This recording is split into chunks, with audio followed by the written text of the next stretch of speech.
What's up everybody, welcome to Money Management channel. My name is Andrei and today I'm gonna be doing an update on MMTLP and FINRA saga. I got the cash in the bag, stadium packed. Born a rock star in this life, gonna live it up. And guys, for today's video I have another update that is directly related to the RICO lawsuit, second RICO lawsuit that was filed by Scott Trott.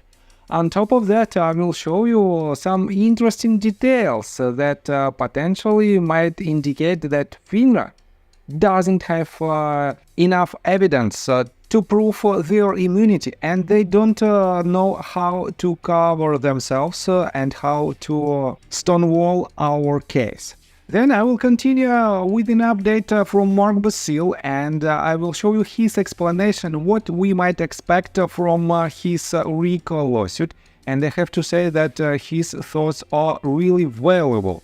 On top of that, guys, I will show you that just several hours ago, Gary Gensler was testifying in Congress, and unfortunately I don't have the results of these hearings, but probably I will do another update and I will show you some details if these details are worth your attention. So, and before we dive deep into all of these, guys, please hit the like button for YouTube algorithm and drop me a line in the comment section for whatever reasons you want. So, let's start with this tweet that was published by Scott Trott, and he wrote it because basically we have two documents that were filed just recently by FINRA. It is FINRA's objection and it is a Trott reply. You can find them on these links. Scott uploaded it to his Google Drive. So, let me quote to this. I know we are winning when one of FINRA's arguments in court has to reference my divorce case to make the argument that I am an experienced litigator. Oh my god, the jokes are writing themselves. If you are that low on ammo now, you are going to be a second wind when it's time to dig in around the blue sheets, knowing a herd of crazed, dirty little animals is swarming your position. Yes, we are exchanging fire with FINRA, Schwab, and GTS and Rubinstein in court for the next month. It's now a street fight, since FINRA's attorneys constantly belittle MMTLP investors, routinely state all our claims are frivolous, etc. And RI's people must be getting to at least a PF3 level at this juncture, seeing the fur flying with Schwab's spoliation issues and the corporate Mexican firing squad their attorneys managed to create. RI must be looking at Schwab as an ally the same way Hitler looked at Italy and Mussolini. But I digress. I've attached FINRA's objection to me getting a few extra pages in my memorandum of law to some of their motions. My response in the second link. Do what you can with what you have where you are, and if that doesn't work, go full Churchill. And he added these two links. And guys, by the way, PF3 is quite a confusing abbreviation, but let me show you his detailed explanation. Okay. I have been asked to explain what a PF3 is, and I already explained to my associate Super Texas earlier today exactly where it comes from, but I'll run through it again. Sailors and pilots have long embraced the PF scale, otherwise known as the Parker factor scale. It's a measure of fear in humans on a sliding scale from 1 to 10, where 1 is mildly dubious, just remotely alarmed. They may be an issue, but it's manageable with effective early decision-making and leadership. An example might be a slight wobble as you drive your Subaru over black ice in Vermont, or your wife says, oh, softly while watching the kids, something not crazy, but puts you in a determined risk management mood. A 10 on the other side is the scale is an extreme event such as watching the bow fall off your ship. A rock wave appears on the horizon as tall as your FV. Been there, done that October 9th of 1988. Or you lose 6 of your 4 engines. Yes, this is possible theoretically due to advances in quantum entanglement research in flight. In that circumstance, you may suffer a PF10, which on our event horizon means you are in such terror that your ass slams shut with such force it knocks both of your eyeballs out of your head. And guys, again, his style of writing his tweets is amazing, and I like it very much. And he explained it's pretty good. And guys, I have to say that these two documents are very interesting. And let me show you what I'm talking about. Marcus, the person who just recently, let me show you, he just recently made his due diligence of the FINRA fraud, and he wrote this tweet. Scott is serving up some premium payback to FINRA. Holy crap. And here is the direct speech from Scott filings, laundering, etc, etc. By the way, guys, let's take a look on the document itself. So here's the opposition of Trot in regards to the FINRA's opposition. Trot versus Trot was a divorce proceeding, so whatever relevance FINRA claims it has to instant matter may be slight, but it does show that FINRA is really wishing to mention a divorce case in the context of defending itself from fraud, perjury by its employees, market manipulation, insider trading, securities fraud, money laundering, etc, etc. If this part of FINRA's legal strategy, then obviously the cardiovascular health of its attorneys is above reproach from the amount of ambulance chasing they perform. And guys, if FINRA uses these facts as their line of defense, they are literally have nothing to say in this lawsuit, and they don't know how to properly cover themselves and how to stonewall our case. And this is a very, very good sign, and that is why, guys, I want to give a huge shout out to Scott again, because of his hard work and because of his achievements that he already has. So let me show you another tweet from let me show you that just recently, you know, that Scott asks an MMTLP community to give him some information that is related to Schwab's potential illegal actions or misinformation of retail investors. And I showed you this tweet of Dr. Stong, and he wrote, I have phone recordings of Schwab representatives saying they are waiting on FINRA to force close shorts and also waiting on direction from FINRA to force close shorts. And Nicholas Raya said, can you make it public for all of us to hear? And he made it. Guys, take a look right here. Just 20 hours ago, he posted this tweet, and by the way, Meta News reposted it.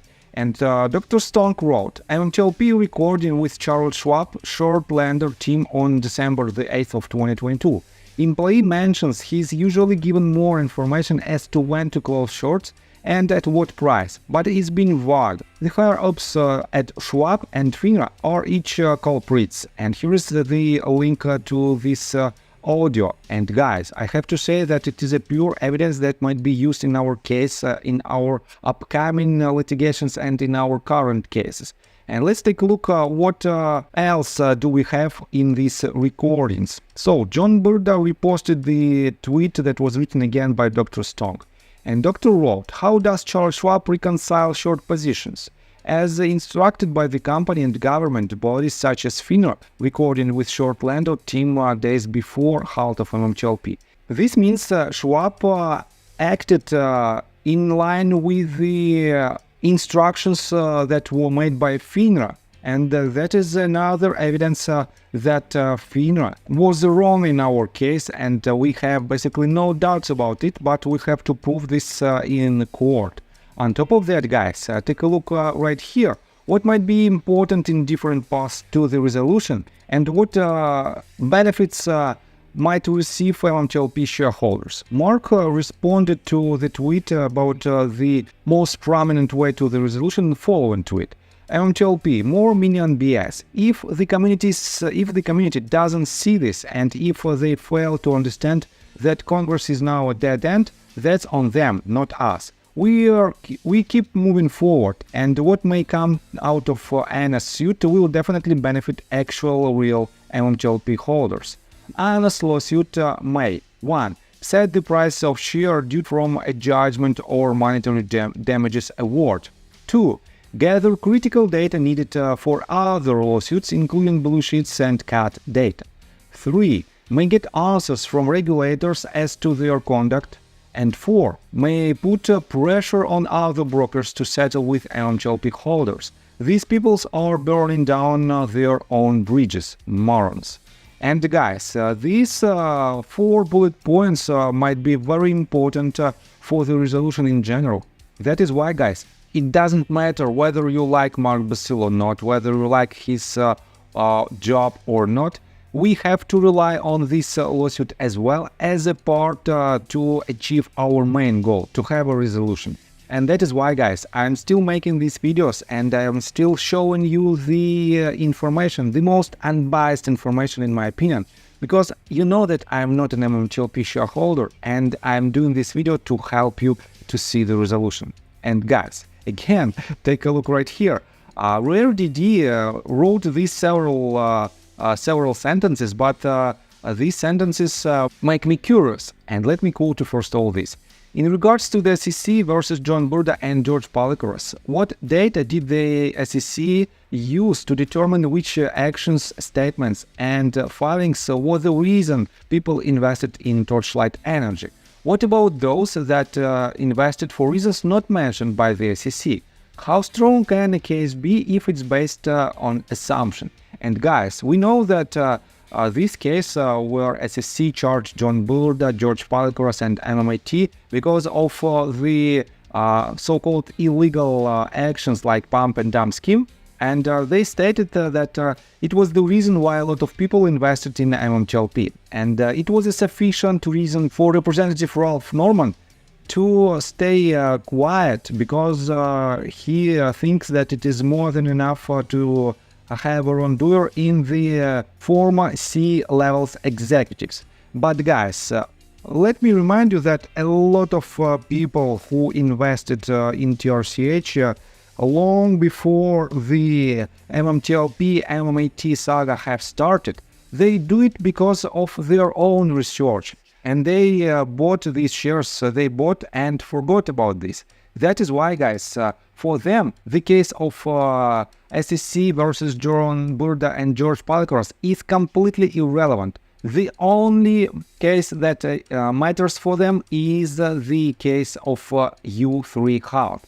And that is why, guys, SEC is trying to switch the attention from the real wrongdoers to the potential people who might be the reason of the U3 Health, of illegal actions. But guys, it is just smoke and mirrors, and that is why we have to push our case forward, especially with the most recent updates from Scott and Mark. We have more and more chances to see some kind of resolution that will benefit all the shareholders.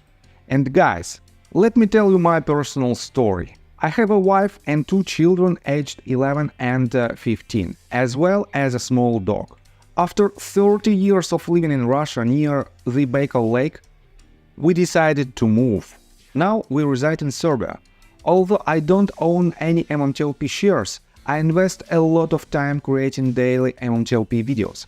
I have been doing this every day without days off and holidays for more than 1.5 years. Now I wish to buy back this time from my family, from my children. We've agreed that I will ask the MMTLP community to support me, and I will give all the money to the children. Therefore, if you believe that I am providing useful content for you and wish to support me, you can join my Patreon account. For $5 a month, I will add your name to my list of supporters if you wish. Thank you in advance. The link you can find in the description below. So, I think that's all information that I want to provide you. If you like my video, please hit the like button and subscribe to my channel, and see you guys and girls next time. Bye! I got the cash in the bag, stadium packed.